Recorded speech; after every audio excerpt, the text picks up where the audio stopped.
বিসমিল্লাহির রহমানির রহিম। আলহামদুলিল্লাহ রাব্বিল আলামিন। ইয়াকা নাবুদু ওয়া ইয়াকা নাস্তাইন।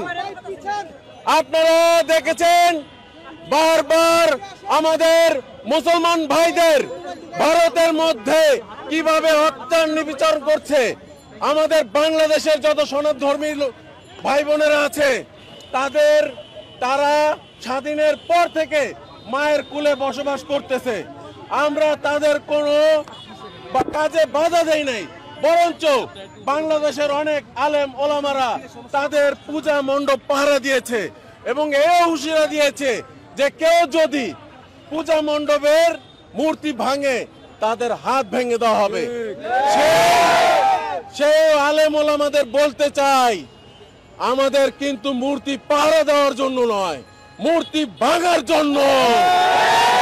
আজকে আপনারা বলতেছেন চট্টগ্রাম আপনাদের চাই, কেন যৌতুক চাচ্ছেন নাকি?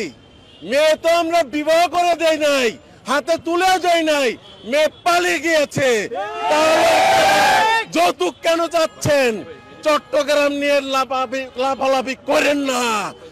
আপনারা যদি চট্টগ্রাম নিয়ে লাফালাফি করেন, আমরা কলকাতা, সেভেন সিস্টার, আগারতলা সবকিছু নিয়ে টান দেব এবং মরহুম আব্দুল হামিদ খান বাসানির পূর্ণ মানচিত্র নিয়ে নেব। আমরা বাংলাদেশের মধ্যে পূর্ণ মানচিত্র আমরা বহন করব। বাংলাদেশের পূর্ণ মানচিত্র নিয়ে আমরা ছেড়ে দেব। প্রয়োজন হলে আল্লাহর কসম খেয়ে বলছি, ভারতকে খন্ড খন্ড করে ছেড়ে দেব। ভারতের মধ্যে পতাকা, কালেমার পতাকা উত্তোলন করে ছেড়ে দেব। ভারত শাসন করবে মুসলমান।